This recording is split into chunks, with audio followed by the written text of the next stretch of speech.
And there's all sorts of evidence that we tend to quickly call other people assholes, but not recognize it in ourselves. So something like 50% of Americans say that they have worked with or seen abuse in their workplace, but 1/2 of 1% of Americans say they've ever been the abuser. Greetings, everyone, and welcome to Unleashed, the fastest hour on the internet, coming to you from the Road 55 studio in Edmonton, Alberta, where every episode we feature a different thought leader or best-selling author, all in the name of helping you become the best leader you can be.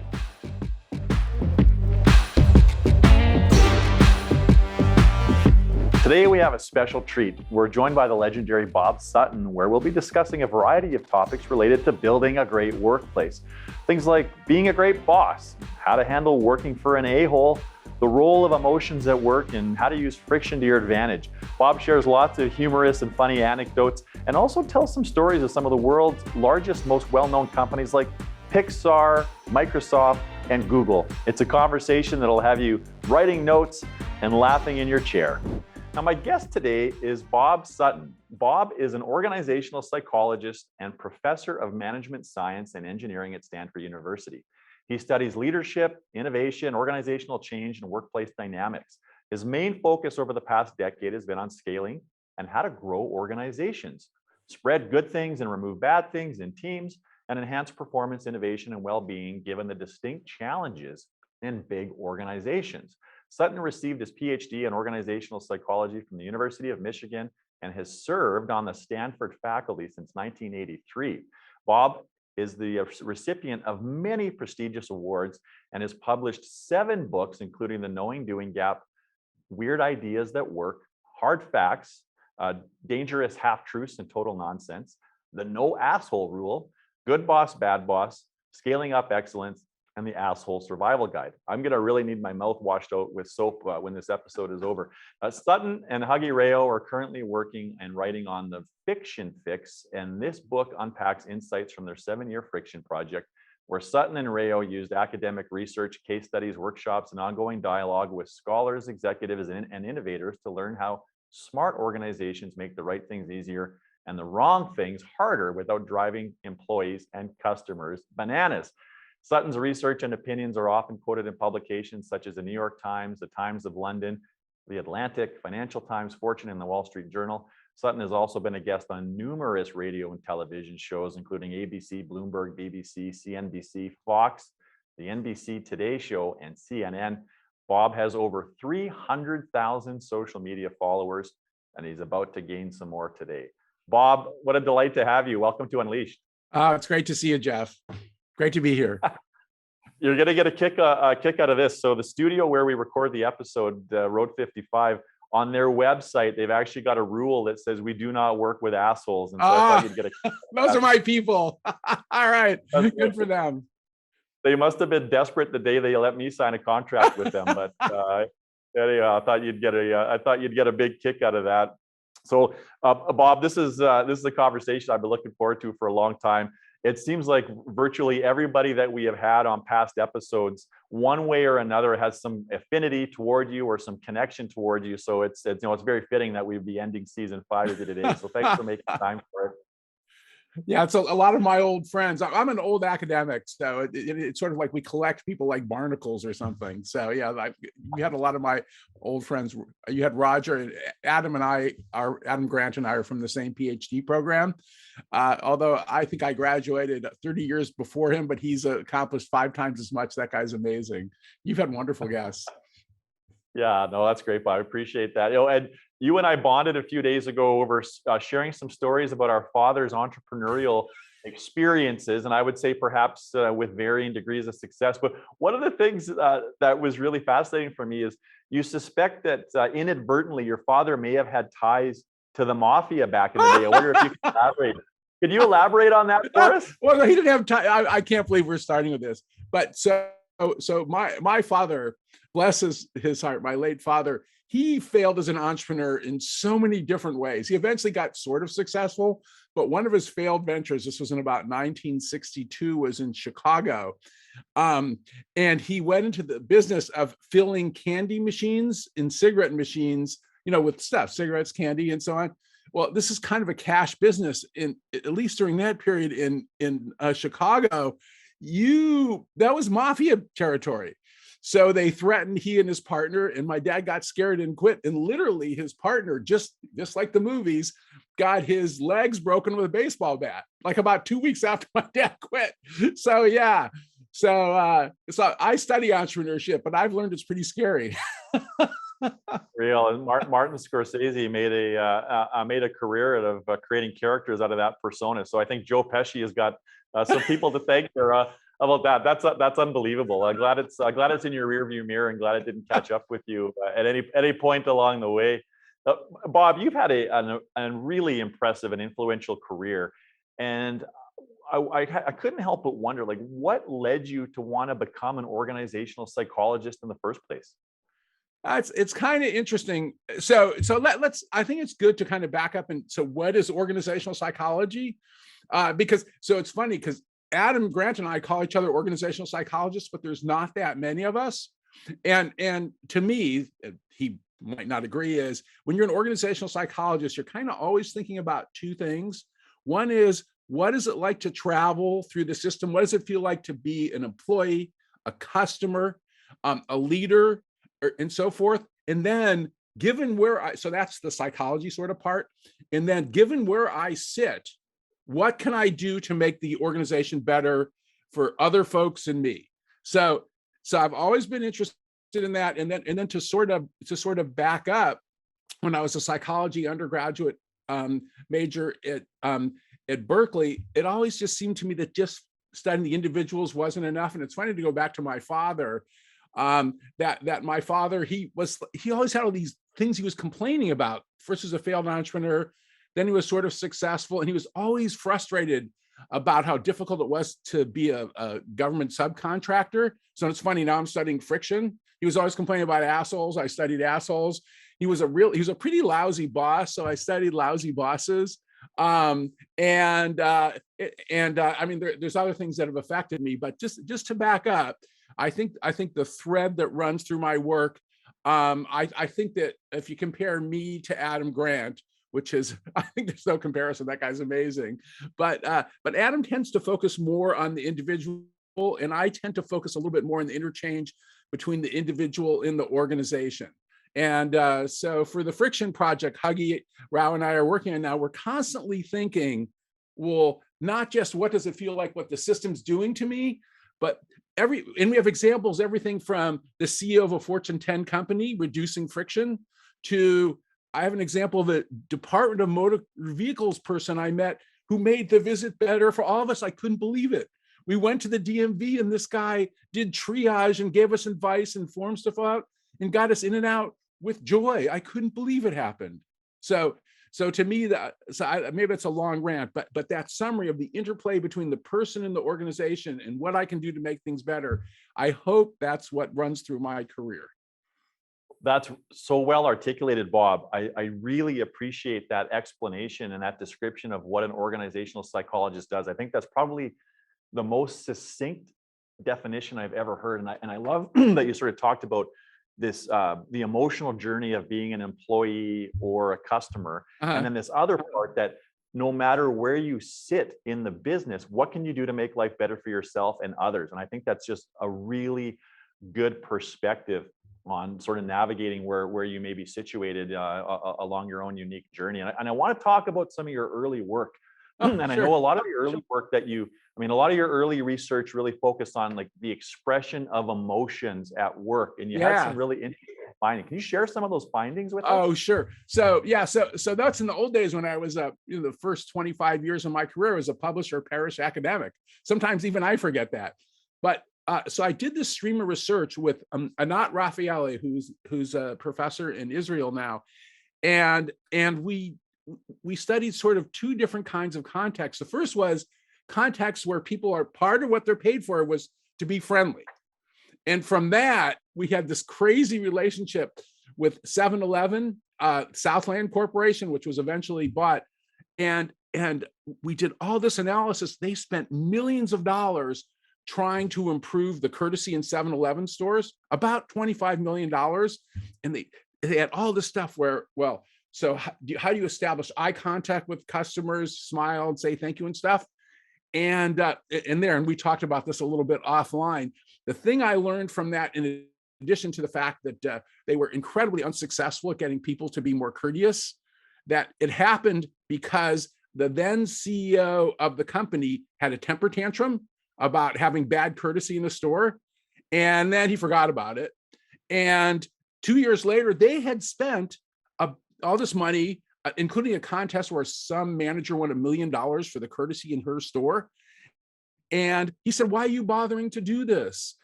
People don't go to 7-Elevens for a happy clerk. They go to get in and out fast, and they'll only notice the clerk if they're incredibly rude. Well, we wrote all these academic papers that confirmed his hypothesis.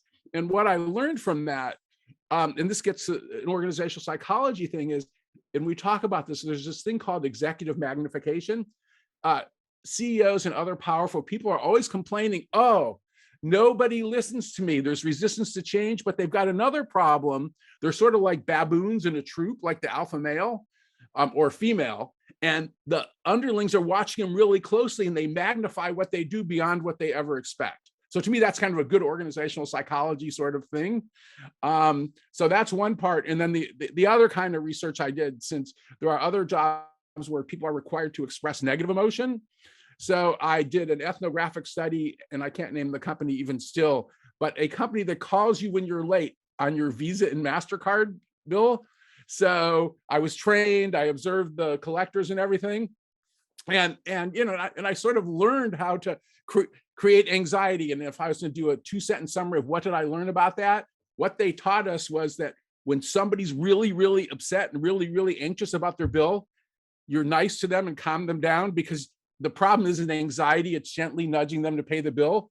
But when people don't seem upset enough, then what your job is to upset them, like, do you ever want to buy a car? Do you ever want to buy a house? And just things like that to sort of crank it up. So that was the 1-sentence summary, was to be nice to nasty people and nasty to nice people. So that's what they taught us. Bob,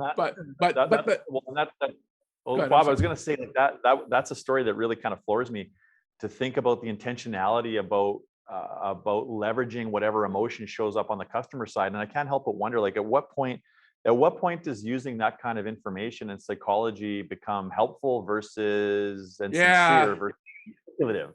Well, so the research the book that really influenced us was a book called The Managed Heart by Arlie Hochschild. She's a sociologist at UC Berkeley. And she talked about this notion, she called it emotional dissonance, that when you are, flight attendants was what she focused on, when you are required to express certain emotions that you don't feel, that it's actually bad. And there's a bunch of hundreds of subsequent studies that people who constantly feel as if they're presenting their inauthentic self, or they have to suppress how they really feel, that it's bad, especially in occupations where you have to really be nice and really be on the whole time. And so yeah, there are problems with emotional dissonance. On the other hand, it's complicated, because in life they call them feeling rules, that there are different places, like how do you act at a funeral? I mean, so and some of those are functional and some of those are just oppressive. So and when I go to a store, I don't want somebody to yell at me when I don't deserve it.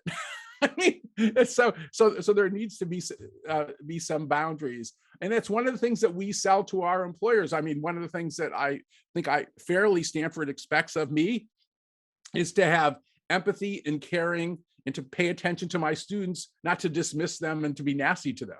And I think it's fair that they expect that.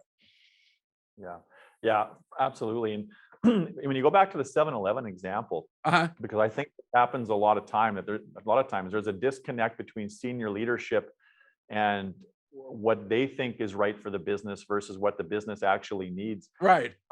Is there some, and I know it's a complicated topic, but are there some strategies or some structural things that a company can have in place to ensure that they're not so far apart and disconnected? Like, so 7-Eleven is trying to have this like customer intimacy and customer service model where that's really not what they needed. They just needed speed and efficiency. Right. How do companies make sure that they're more aligned with what their customers want and what the leadership team thinks they want? Well, I think there's a standard answer, but I actually think it works, which is that, and so I teach and I'm co-founder of the Stanford D School or Stanford Design School, and one of the things that we teach is our students to sort of follow customer journey stuff, which I suspect you folks do too.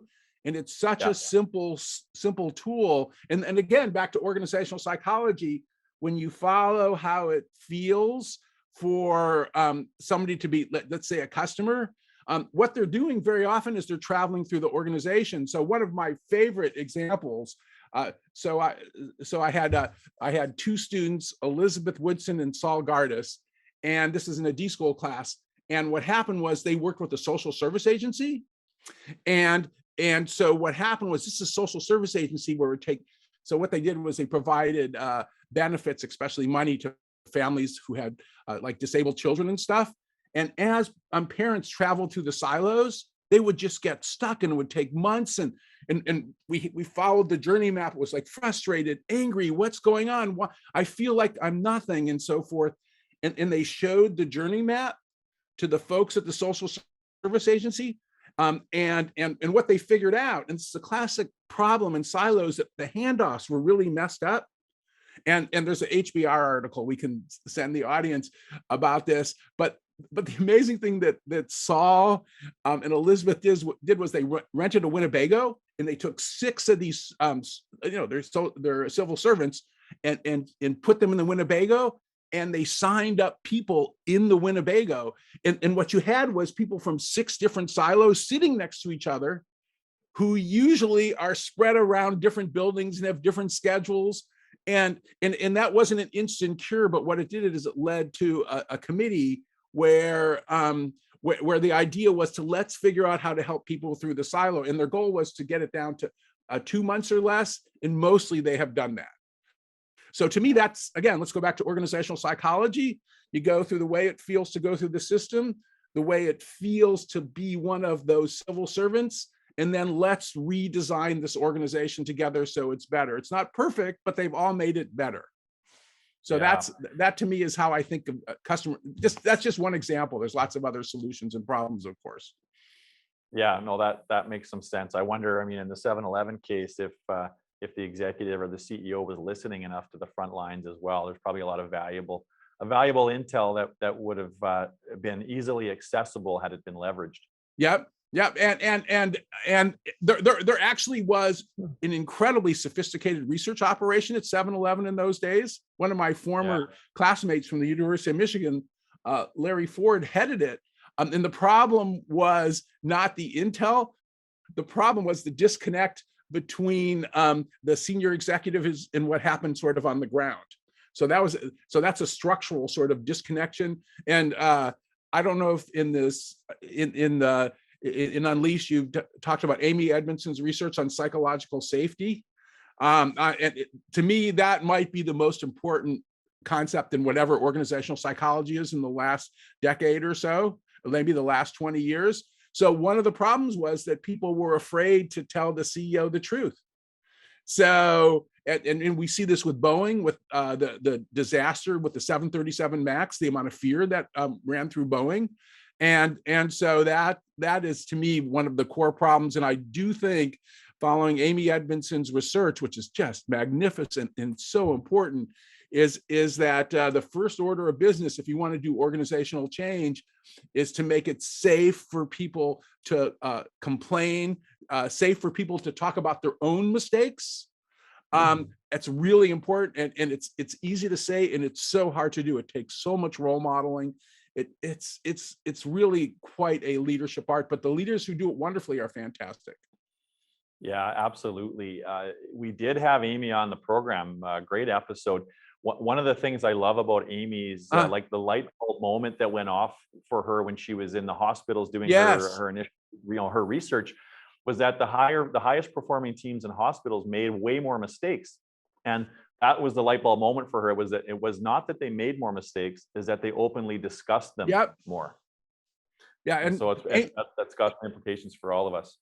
So one of the things that always the story that it always reminds me of, and I just have that psychological safety in my head all the time, is that one of the organizations I've been fortunate to have some involvement with over the years is Pixar.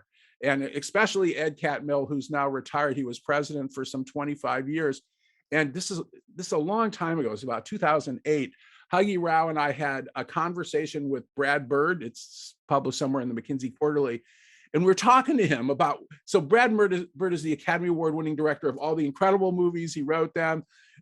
And Ratatouille, in fact, we talked to him about a week before he won the Academy Award for Ratatouille. And so he's describing to us, one of his most famous underappreciated films is called The Iron Giant. He's quite famous for it in the animation world. Most people never heard of it, but he will tell you it's his best movie. So he took that over from somebody else, actually, as he did with Ratatouille. It's sort of like a repair job. And he told us a story. He said, so I bring together everybody who we're making the movie with the first day, and I say to them, okay, so what we're going to do is we're going to argue openly. We're going to have humiliation and joy together. That's going to be our norms. They said, I gave this great speech. And he said, they all looked at me. And then he said, okay, let's start making the movie. And he said, we had a movie to make. So he said, he's like drawing the stuff on the board and all that sort of stuff. And he said, for 2 weeks, I just drew on the board and I kept looking at them and saying, well, so any ideas? No, they just sit there. And he said, finally, after 2 weeks, one guy just raised his hand and said, so Brad, I just have one little comment.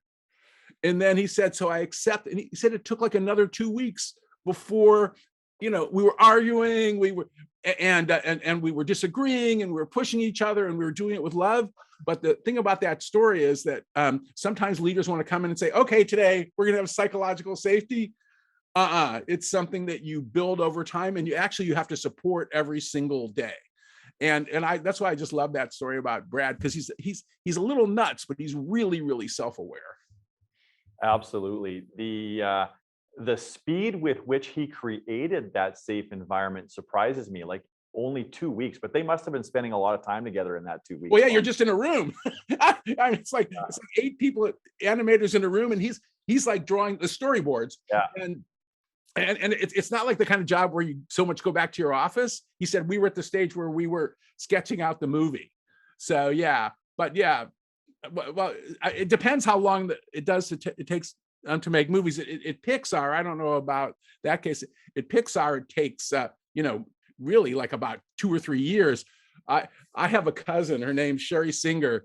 She makes made-for-TV movies. You can look her up. Executive producer of 35 movies.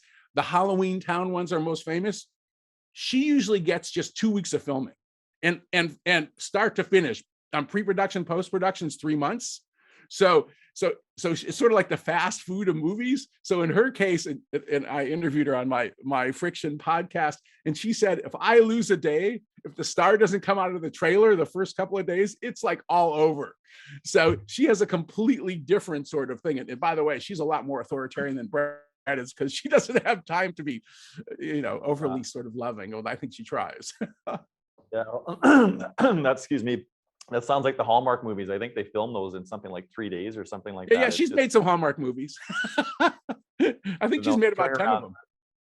The turnaround on that's astounding.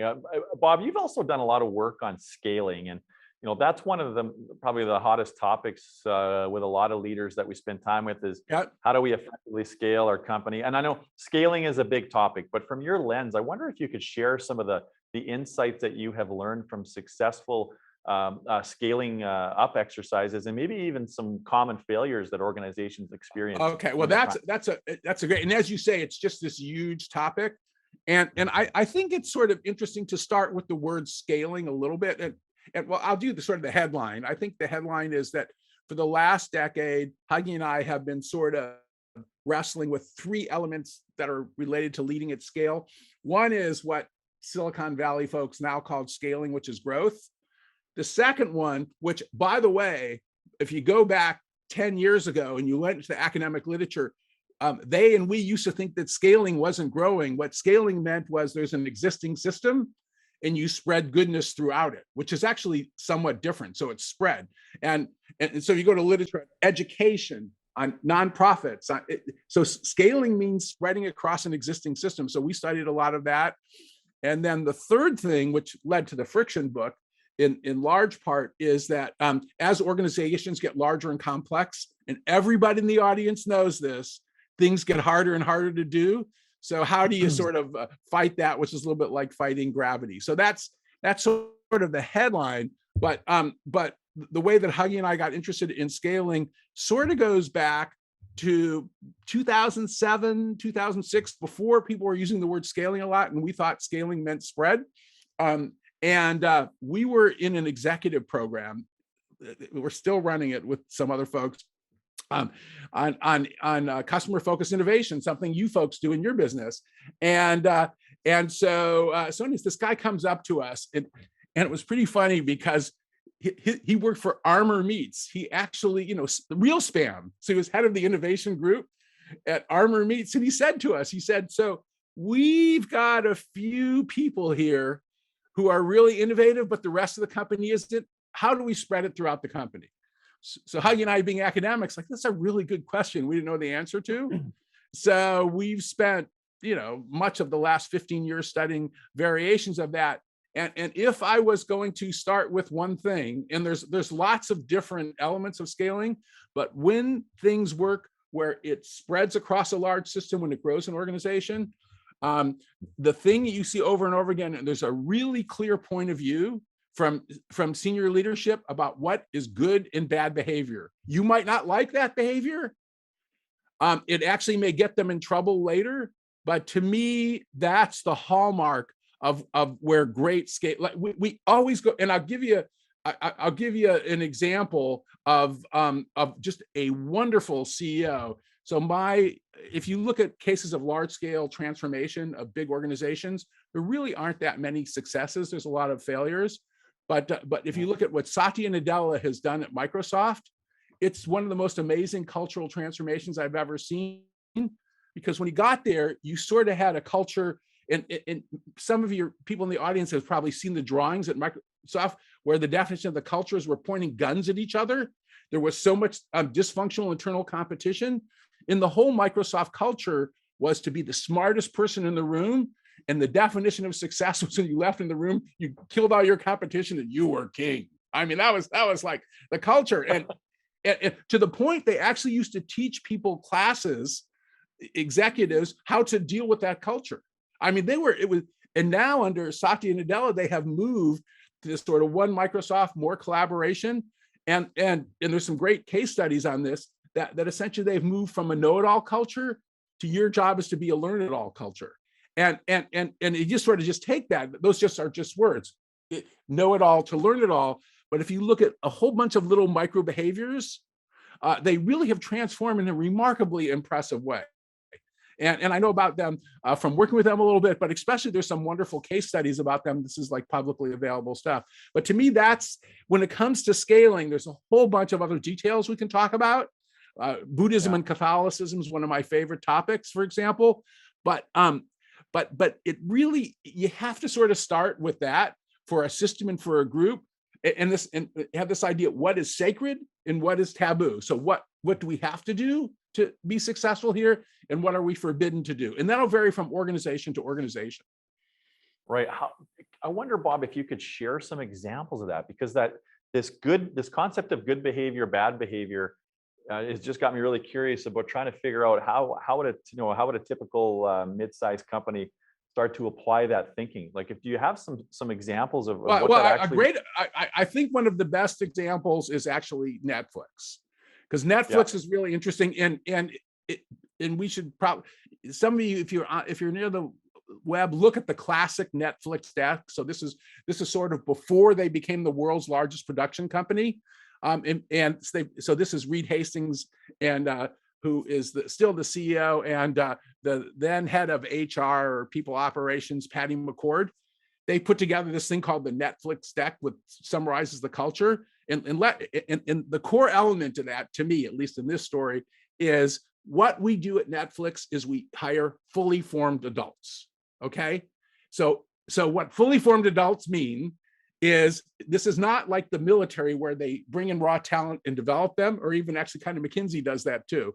But this is like, we hire fully formed adults, and we expect that we're sort of like a professional sports team, that you will perform as an A player, or we will get rid of you. And if you know how Netflix salary works, is the perspective is that they pay in the top decile of the market. So they just do a salary. You don't have to ask for a raise. And so under that model, we're a professional sports team. You're a fully formed adult. There's not like a huge amount of development. And part of it, and we've had Patty McCord in executive programs before, and this shocks people, is that they do not have you can't put people on plan. When you get fired, they come in and they fire you. That's it. And they give you a bonus. And so I had a student, I can use his name now, Eric Colson. He had about 100. I have a student with 150 people reporting to him, and he described to me, he said, well, 5 people on my team last week, Patty came in and that was it. They were gone because they weren't A players. And then in contrast, so this fully formed adults, I remember Eric Colson saying, so I had 2 programmers that I hired from the East Coast, and I was paying them $150,000 a year. Okay. It was like a couple of weeks before they come. We did the salary survey, and to be in the top decile, they should be at 250. So I called them each up, and he said, I got good news for you. You're going to get $100,000 raise before you get here. So I never heard of that. So you take both of those, and that was the same week that Patty came and got rid of a bunch of his employees. You take both of those. Let's go back to the mindset. We hire fully formed adults. We're a professional sports team. We're not a family. And then part of this whole thing is like, you're an autonomous. When you're an adult, we don't have to watch you that closely. So, for example, they didn't keep track of vacation days and stuff like that. So it's a whole set of decisions that people made. And I teach it in my class, and I say to my Stanford students, how many want to work there? Well, half of them want to work there. Half of them don't want to work there. And, but it's a different sort of approach. But I do think that at least for the first 2, you think of Netflix as sort of like a play in 3 acts. Act 1 was shipping DVDs. Act 2 was streaming, and now they're the world's largest production company. At least for the first 2 acts, that was sort of the driving culture. And by the way, there's a really good ending to the story. Well, it's not good for Patty McCord. So Patty McCord was a tech recruiter. So she was the perfect person to be sort of head of HR in a tech company. And then they became a production company. So under her own system, she was let go as head of HR because she was no longer, the right person in that position on a professional sports team. So Patty, who's doing just fine, thank you very much, she got let go under her own system because she was no longer the right person in the position because the world had changed. But it sounds like a cutthroat culture, Bob. So how, it sounds like it's clearly defined and you know what you're signing up for, but how does Netflix avoid that being a toxic workplace and a cutthroat work? So that's really a great question. And so I first of all, I only believe so much what people tell me who work there, but from what I've heard from people who worked there during that time, so it's people like Patty and Eric Colson, who are more in leadership positions, so you'd not trust me completely. But what they would say was they actually had quite happy and quite loyal employees. First of all, because people knew what they were signing up for. So a lot of tech companies, we're especially terrible about this in Silicon Valley. We tell you how loving and caring and we're going to be, and then you get in there and we treat you like shit. Okay, I'm sorry. This is almost like the standard Silicon Valley company. So in this case, didn't you have Kim Scott this year? We did, yeah, we did back in February. Yes, Kim's wonderful. So this is like radical candor. During that period, they had radical candor. Like, you knew what you were signing up for, and you knew what the deal was. And Patty, who got fired under her own system, she's so proud of what she did at Netflix, and she's so close to the Netflix sort of alums and so forth. So at least the argument they make is, if satisfaction is the difference between what you expect and what you get, they were pretty aligned. So and then there's other cultures. Let's go to sort of other cultures. I always like the comparison, to McKinsey or the U.S. Army, which might be similar sorts of thing. And I don't know if other people have had this experience, but I remember the first time I was probably 40 years old, and I was invited to give a talk at McKinsey to the people who actually work there. And I thought I would be one of the younger people in the room.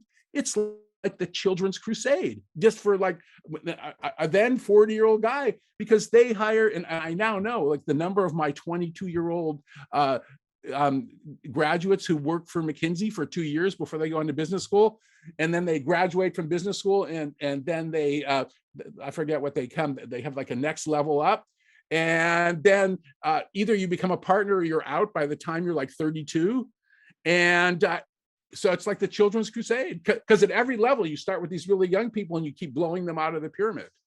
So, and I suppose if they're clear up front on the parameters, I guess that helps.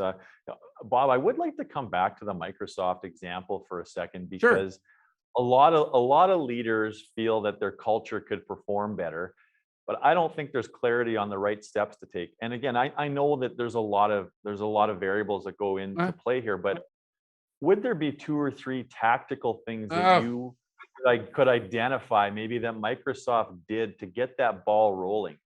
Well, so that's a good question, and this isn't just Microsoft. This is you could even go way back to sort of the transformation of IBM in the old days. But so there's 2 things that I would really sort of focus on. A.G. Lafley at Procter and Gamble did this, but for large scale transfer, Bill George, amazing leader. So at Medtronics, and if you look at that, to me, there's 2 things I would start with. The first one is that, and this is hard for people who are smart, impatient, curious people, nonlinear people like me, I should never be a CEO, that what they'll do is they'll figure out what they think people, the message, the focus is, and they say it over and over and over again. I remember A.G. Lafley saying to me, "Oh, I just say the same thing over and over and over again." And he said, "The message is boring to me, but it's brand new to everybody else." And I think at one point he joked that I only did 3 things as CEO at Procter and Gamble, and I just said them over and over and over again until they're done. And so you go back to Satya, I can recite it. Like, we are learn-it-alls, we're not know-it-alls. One Microsoft, and he just keeps, and so that's the same thing. And for the leaders out there, so I have a friend, John Lilly.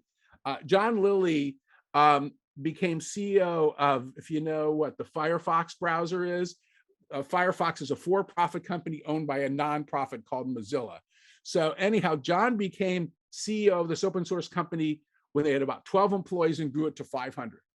And he said, every time the company grew about 20%, I had to say fewer things, and I had to say them over and over again. And John is, if you met John, he is really smart. He's really curious. He has like 1,000 ideas. And he said, I had to learn to throttle myself. And by the time we were 500 people, I only got to say like 3 or 4 things at once.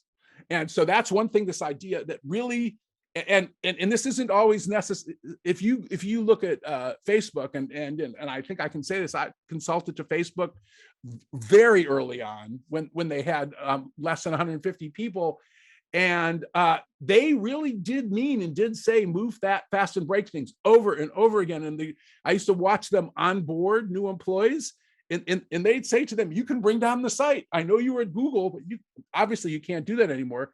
But they really did sort of say that over and over again, move fast and break things. So that's one.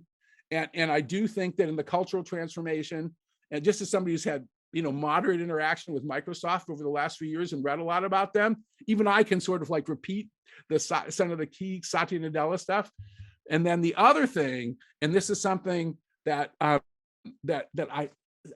it describes McKinsey, and McKinsey I have mixed feelings about, but still they are a well-managed culture. Certainly Procter and Gamble at times, now Microsoft, and then IDEO would be another example. So Stitch Fix too. So the question is, who is a superstar? And in some ways, Jeff Pfeffer and I wrote a book. I see you have a conference on execution coming up on the knowing doing gap. So I've always been interested in that for years. And the question is, what's the kind of culture where people can actually execute and turn knowledge into action? And the diagnostic question we use is, who's a superstar here? And so the question of who's a superstar is do you get ahead by stomping on people on the way to the top? That's the old Microsoft culture with the guns. That's the old Microsoft culture. Or do you get ahead by doing good individual work and helping the people around you succeed? And by the way, back to Netflix, they had a very clear answer to that question, that one of the definitions of fully formed adult. And so you're in the studio, they have the no asshole rule. They have the no asshole rule in Netflix too, that if you were somebody who was a jerk, who undermined other people's work, that was one of the reasons that Patty would come and get rid of you, no matter how big of a star and how smart you were. So to go back, and I'm just doing 2 instead of 3, and we maybe can talk about Buddhism and Catholicism, but this this notion of, well, so what's the mindset, what's sacred and what's taboo? A relatively short list that people actually live, and the second one is, who's a superstar, which I think is a really important question. And there's going to be other variations of who's a star depending on what your mindset is, but those are the 2 I would start with. Yeah, and I like the superstar mentality, and also that Netflix, I mean, any company can define what a superstar means to them. So that's helpful. That also closes a bit of gap, I think, for me on what prevented Netflix from being a toxic, cutthroat environment. So they kind of had some balance there, which is good. Bob, I want to talk about what you're doing now. So you're working on this book all about friction. Yeah. Give us some insight on what you're working on. Oh, sure. So this has gone on for, we've got a lot of articles on it, and finally we have a book contract. I think it's will be called the Friction Project. So Heidi and I, so we finished the scaling book. And one of the great things about the scaling adventure is there's all these organizations we were involved in that got bigger and bigger. So Google, one of my students, and the thing about Stanford, you get such rich students, Shona Brown, she was hired as number 4 right after the IPO. She was the highest ranking non-product executive. So she really scaled a lot of Google. But right before Larry became CEO. But so we had her perspective. I mentioned Facebook. A couple of our students actually started Instagram. So I'd see what would happen to these companies that were kind of little and cute. Google used to be so little and so cute and sort of just like precious, like you wanted to pinch their cheeks, and then they're Google, you know. And so the thing that we started noticing was people would complain that things were getting harder and harder to get done. Then at the same time, literally to tell some tales out of school, since it's school. So I've been at Stanford, as you said, like forever. I've been there since 1983. I tried to leave once, I failed. And so when Stanford started, it was so informal and so easy to get things done. It was ridiculous. And I can give you a good objective measure. I'm in the Stanford School of Engineering. And when I first got there in 1983, we had one person in the entire school who was a finance person, who was a bean counter. One person, whole school. Now, just in my department, which is a pretty effective department, well, we've got 3 people who are bean counters. And then if you've got like a little program that's part of it, they'll get their own bean counters too. And things have gotten harder and harder and harder to get done at Stanford. And this is not a criticism of Stanford. It's much worse at Berkeley, which is my alma mater. It's just this friction. So we got interested initially in what drives people crazy. And you know, we just have all these friction sort of horror stories. I already described one of them, this social service agency where people couldn't get anything done, or they couldn't sign up. All the sort of classic stuff about the email and so forth. And so we collected a bunch of stuff. And one of the big themes in the Friction Project, which we should probably dig into, is subtraction. But along the way, we also learned that there's a whole bunch of things that really should be hard to do and actually maybe ought to be harder. So the flow of the book is sort of, well, here's the friction problem. And some things ought to be hard, some things ought to be easy. How do you tell the difference? And then we have 6 or 7 different sort of entree points to sort of fix it. But this sort of main idea that friction is sort of a problem we all have to deal with. And it isn't just that everything ought to be easy because life is hell. And I'll tell you this one brief story that is one of my favorite stories that shows sort of the nuance of friction, which is back to it's got a scaling element in it too. So there's a guy who some of you may have seen the book Work Rules by Laszlo Bock. So Laszlo was head of, they call it people operations, but HR at Google for a good 15 years. And one of the ways that Google scaled really fast, and in fact, Jeff Pfeffer and I, my co-author, we interviewed Larry Page in 2002, somewhere I still have the recording. 2002, I met him at a conference and we interviewed him. And Larry Page was saying, yeah, he said, so I'm in the engineering schools. I said, I keep interviewing all these people and I really have a bad reputation in the School of Engineering because I'll interview, especially, people in computer science, 7, 8, 12 times. And they'll just get pissed because it'll take us so long to make a decision, Larry and Sergey. And okay, so that's great. In the early time, we want to get the right people, the people who have both the technical skills and the managerial skills, blah, blah, blah. Okay. So then they get to the point where the company is got thousands and thousands of people, and they're not like the darling anymore. They're just like another tech company, honestly. And Laszlo figures out they still have this thing where people are being interviewed 8, 10, 12, 15 times. They're getting pissed off. They're losing to the competition. And think about it from just a friction standpoint. If the expectation is that before we hire somebody, everybody in our group interviews them 10 or 12 or 15 times, it's also a huge load on everybody else. So that's sort of this friction, and you can do whatever you want story. So Laszlo, what he did was he put in this simple rule, which was if you're going to interview somebody more than 4 times, you can do it, but you have to write me for permission. That was it. And he said the degree to which it went away was unbelievable. So to me, that's sort of like being aware of sort of the friction. So you're putting in friction, good friction to get rid of bad friction. So in some ways, to me, that's almost like a definitive sort of story, because he was very much aware that his job, and that's one of our mottos in the book, is in organizational psychology is your job is to do what you can with what you have with where you are with what you can to do something good. So you got Laszlo doing that, and I talked about the DMV employee about half an hour ago.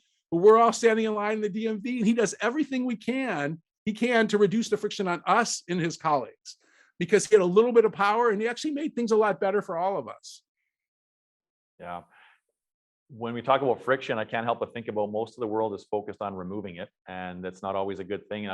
So you mentioned a very tangible example there where you adding some friction to the hiring process, streamlined and sped it up and save people time, which is awesome. Are there some ways that managers or some kind of frameworks that managers can use to try to determine what might be some good friction? Well, well, you sort of start with, and we have sort of like a list we're developing, but you start with a couple of things. Well, first of all, is it bad or good? I mean, that's kind of what. So we have in the States here, we have finished the Elizabeth Holmes trial with Theranos. And some of you may know the story that there was a lieutenant colonel in the Department of Defense who she got really mad at because when she wanted to install her blood testing device on Army helicopters, which did not have FDA approval, he said, you got to do all the stuff, you got to have FDA approval. And then he grabbed it and started taking out a cartridge. And she said, you can't do that. And he said, you put this in a helicopter, the first thing the guys are going to do is try to take it apart. That's just what's going to happen. So, and this guy got called and kind of yelled at by Mad Dog Mattis, who was actually eventually on Elizabeth's board.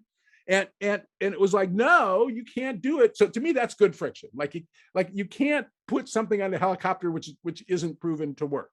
So that's where, people say bureaucrats are terrible. Yes, bad bureaucrats are terrible. But to me, that's actually stopping something that's good to do. So is it good or bad? The next thing, and we taught a lot about the gas and the brakes, is that if you don't know how to do something well, you should probably not rush ahead and do it, even if it's the right thing. So that's another thing, and it's sort of in some ways a sad tale. Is one of the reasons that I think the design thinking movement, and I'm a big advocate of design thinking when it's done well. One of the reasons I think that design thinking is failed in so many places is that people will start doing it when they don't know how to do it well. So they'll take one, and this is partly maybe even I'm somebody who gets contributory negligence here. We did all these 1 hour trainings or 1 week trainings, and then we would tell people to go forth and do design thinking, but maybe they weren't skilled enough at it. And there's actually a bunch of research on the arc of fads, management fads, this is consistent with, which is in the beginning, the people who do it, they don't even know what they're doing, but they do it really, really deeply and learn it. And then as it gets more and more popular, people start doing it so they can say they're doing it, even though they don't really mean it. And then people discover that there's a whole bunch of unskilled practitioners, and they say, well, in this case, design thinking doesn't work. And I think in some ways we've gone through the arc of that fad. There's a bunch of research that arc happens. And just go back to design thinking, one of our heroes in the book, this is Procter & Gamble. Procter & Gamble actually had a very successful design thinking movement, 2003, 2004, something like that. It was led by a woman named Claudia Kotchka, who was head of the movement. A.G. Lafley, we had a lot of support from her. She did design thinking, hired the best people, really sort of ground it out and developed it as a craft, hired designers, did it slowly and correctly. And she didn't even call it design thinking because she thought that was sounded like fetish stuff. She just called it an innovation movement. So now what you have at the beginning of the fad, people not calling it design thinking because nobody knows what it is. Now people are doing design thinking and not calling it design thinking because it's like a worn out fad. So we're back to calling it innovation at the beginning and the end of the fad. Boom. But it's still the same stuff when it's done well. Yeah, well, there's a lot to unpack there in what you said. I mean, even this, the notion that we could have the right tool, but the wrong application or a misunderstanding. But we blame the tool when it's the practitioner's fault or the implementation's fault. So that is interesting. Bob, I know there are people that are tuning in here specifically because they want some advice on dealing with assholes, and we probably have all worked with an asshole or two in our lives, and we and actually maybe most of us have taken the turn being the asshole. We're all capable of it, for sure. I mean, I want to make sure people have at least a couple things they can do from a tactical perspective if they're working with an asshole. Well, so I'll do sort of like my 3 or 4 headlines, and people who know this, who know my stuff. Didn't you have somebody on who talked about quitting too? Well, we had Annie Duke that talked about decision making, but her book in October is Quit. Yeah, that's one of my bits of advice. So I would start out with my headline, and this is in the Asshole Survival Guide at the end of the first chapter, which is that the word asshole is sort of even though there's all sorts of evidence that people who face psychological abuse and so forth, it's actually terrible for us. It's like the notion that assholes are good for organizations. They might get ahead in an I win, you lose game, but it's bad for productivity. It's bad for mental health. It's bad for your organization's reputation.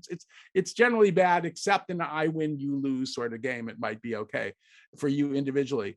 But one of the problems is, and there's all sorts of evidence, that we tend to quickly call other people assholes, but not recognize it in ourselves. So something like 50% of Americans say that they have worked with or seen abuse in their workplace, but 1/2 of Americans say they've ever been the abuser. So I would start with the notion of be slow to label others as an asshole. And don't say it to their face, by the way. It's a problem usually. And the other one is to be quick to label yourself. So I would start out with that sort of bias. But then if we're sort of, and there's a whole bunch of things you can do to build a culture, some of which we talked about. And that's when I wrote the No Asshole Rule, by the way, I thought it was a book about building an organizational culture. But that's why I ended up writing the Asshole Survival Guide, because everybody asked me the same question. I have an asshole. What do I do about it? So to avoid reading the book, here's the top 3 lessons. If you've got one and you're in a situation, so my main advice is get out as quick as you can. And really, on the whole, There's some people who are stuck. Maybe it's a problem. But if you want to get rid of the person, and I had a member of my family who didn't read my book, but did this beautifully. I can't believe it. She actually got her asshole boss fired. I can't believe it. She didn't even read my book, but she did it perfectly. You do kind of three things. One thing that you do is that you document. That's really important. The second thing you do is try, if you possibly can, to find a powerful ally. So if you can go around that person, figure out who's got power over that person. And then the third thing, and there's pretty good evidence about this, which is that if you form a posse, so you get your friends to document, boom, you're probably going to win. Or at least your odds of winning goes up. So the unnamed member in my family who did have an asshole boss, and I was like, you didn't even read the book. So first she documents, then she makes best friends with the head of HR, and then she gets all of her colleagues to send the documentation of the asshole boss. Boom, she was gone. I was like, you didn't even read my book, but you did it perfectly. So it doesn't always work, but when it works, those tend to be the hallmark. But I would go back to the situation that many of us are in situations where we can't get out. But if you can get out, that's where I agree with Andy Duke. And I said this to you before we went on air, which is that I've never met anybody who said, gee, I wish I had worked for my asshole boss longer. I've met thousands of people who said, if only I had quit sooner, it felt so much better. And then there's another side to this, and this is around firing assholes, which is that every boss I've ever met who has fired an asshole employee says the same thing. Why did I wait so long? Everybody feels so much better. I feel so much better. So those are the two sides of the no asshole rule, I guess. Get out, get rid of it fast. Yeah, that's great advice. This episode is, if this was Sesame Street, we'd be saying that this is sponsored by the sound bleep. So that's great. Bob, in the time that we have left, I got a couple more questions for you. And one of them I just had to ask you is, in all of the people that I have met that we've had on this show in the last couple of years, you have been a common thread amongst many of them in terms of not only the influence that you've had, but just the large amount of respect that they have for you. And I have to ask you, what does that mean to you? Well, I love to hear that, but I'm not a Canadian, but I sort of act like a Canadian, which is when people give me compliments, I want to insult myself. I work with a lot of Canadian students, but one thing that I do think, at least when it's my best self, I think that, like many of us, I have like a dark self and a best self. But I think my best self is that I really do try to support my colleagues. And one thing that I've learned is that when I look at colleagues as competitors, it's really bad for my mind. And this is straight out of Adam Grant's Givers and Takers too. When I look at them as people who I want to help, and I hope they will help me, that's when my best self is. And so some of the people you've had, Adam and Kim, I know quite well, both of them. That's very much the way that we would sort of have a relationship together, because that's how they tend to behave. So I think I'm back to Adam's give and take sort of stuff. And don't be an asshole is a much cruder version of that, both in terms of being swearing and also intellectually. But that idea about trying to give to people, but then also I'm really sensitive when I start feeling that you're being exploited. So I have a colleague I won't name, but one of my friends described working with her, and he said, so if you were on a desert island with her and there were 1,000 Skittles and that's all you had to eat every day, it would be 1 for you, 9 for me. And when you're in a relationship with somebody like that, those are the ones that I tend to sort of cool out. So there are some takers out there in the world, but I think most people, if you give them a chance to bring out their best selves, that's what you get. And I didn't know you had Amy Edmondson. Amy is just a model of a wonderful, caring giver. She and I have a common mentor, Richard Hackman. So we're sort of connected genetically. That's also one of Adam's mentors. He had Richard in a class at Harvard as an undergrad. But she's also another person who, Amy is just such a giver. That's why she has so many wonderful PhD students too. Bob, thank you for that articulate answer. And you've certainly been a giver, a generous giver in our interactions. I'll never forget, it was Remembrance Day when I got a reply email from you saying that you wanted to come on the program. And I was running around the house giddy the rest of the day. Just what an honor. So nice to have you on the program. Bob, there's so much more ground we could have covered here too. I mean, you're just a wealth of knowledge, and maybe we'll have to have you back on the program at some point down the line. And where can people find you? Where do you want people to track you down and interact with you?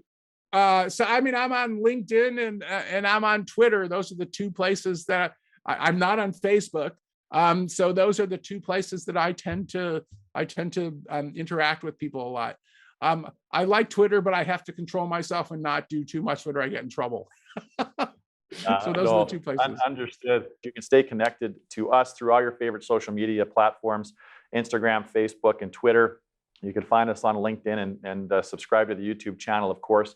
And to track down the recording of today's episode and all of our other episodes, we're getting close to 50 episodes now. You can find them on our website very easily at unleashresults.com.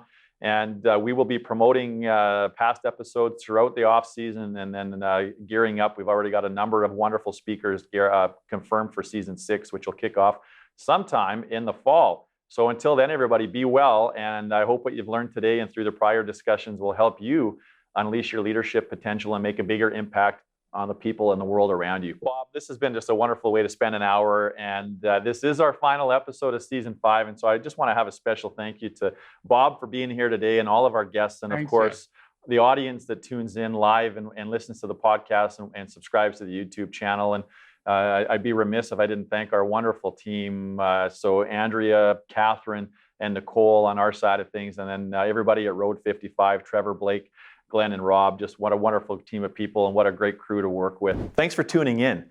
Now, if you found today's conversation helpful, don't forget to share it with your friends and colleagues who like learning as much as you do. And if you're a leader of a business and you're ready to take the next step because you know there's unleashed potential that exists within it, don't wait another minute. Go to unleashresults.com and subscribe to our newsletter. We'll take care of the rest.